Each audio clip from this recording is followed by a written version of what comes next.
एवढीच मला मारणं टोळीवर प्रतिबंधात्मक कारवाई होय की नाही? नाही, मी सांगितलं 4 लोकांनी मारलं, मला कुठल्या नावाची काही घेणं नाही. 4 लोकांनी मारलंय, त्या 4 लोकांवरती कारवाई झाली पाहिजे. जे 4 लोक तिथं होते 4 लोकांना सोडायचं नाही एवढंच मी सांगितलंय. आणि हे इथं नाही, पुण्यात सुद्धा असं कुठं होतं नाही. निष्पाप माणूस काही कारण नाही रस्त्यात मारहाण करते तर हे चालू देणार नाही. पुणे पोलिसांनी खरं तर हे आत्मपरीक्षण आता केलं पाहिजे.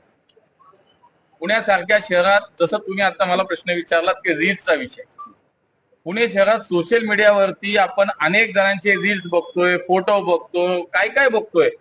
मला असं वाटतं पुणे पोलिसांनी याचं आत्मपरीक्षण केलं पाहिजे. शहराची संस्कृती वेगळी आहे, माझ्या पुण्याचं नाव खराब झालं नाही पाहिजे, ही पोलिसांची जबाबदारी आहे. आता जर हे जर चालत राहिलं, शेवटी नवीन पिढीने काय घ्यायचं, आमच्या तरुण पिढीने, नवीन पिढीने हे घ्यायचं, हे रील्स बघायचे, याचं अनुकरण करायचं.